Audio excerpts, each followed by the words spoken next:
Well, thrilled to have back on deck here tonight former White House Chief of Staff, Senior Advisor at Bondi Partners, and great friend of the show, Mick Mulvaney.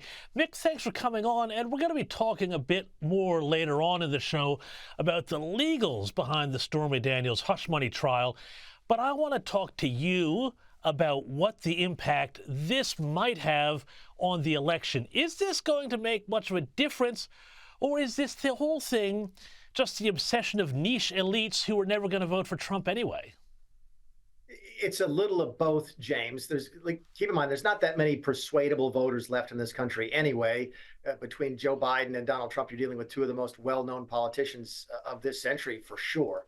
But Trump is counting on having this help him politically, and I think he's probably right. Keep in mind, and you and I have talked about this before, this is by far the weakest of the four criminal cases against him. It's not about payments of hush monies to a porn star. This is about bookkeeping, whether or not he accounted for this properly as a business expense, and whether or not he properly followed the federal election rules and how you spend money in elections in this country.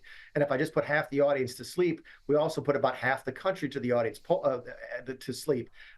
Polling has shown that an overwhelming majority of Americans just don't understand what the Trump supposedly did wrong here that merits a criminal investigation.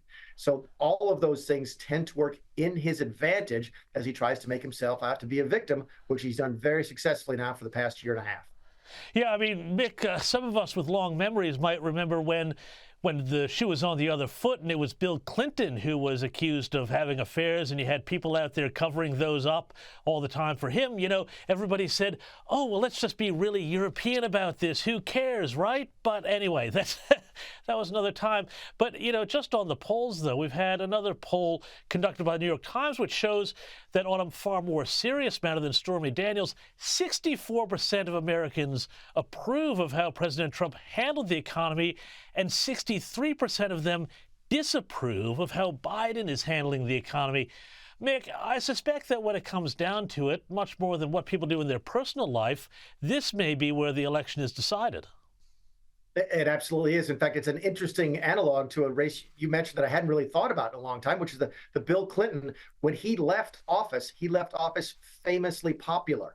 Not only because people perceived the Republicans as having overreached in impeachment, but because the economy was doing really, really well. That's not where Joe Biden is right now. The economy is struggling. Inflation continues to be an issue in this country. While we're doing better than the rest of the world, that's really not what Americans want. They don't care if they're doing better than somebody else. They want a healthy economy. They want low gas prices and low food prices. And right now, they're not getting that.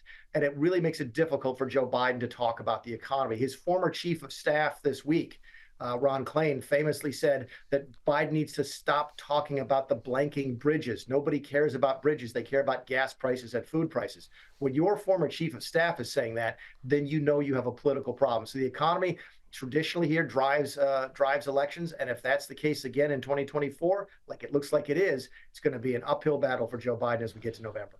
Yeah, Mick, I mean, I just spent a week in the United States, and I tell you what, gas prices were still high, petrol prices still high, and people were talking about it. And just, you know, the amount of groceries, people be talking about it at the checkout lines in supermarkets in places which were, you know, pretty working class. So I think he's got some trouble there, but also he's got other trouble too with the Hispanic vote, which may be on the slide as well.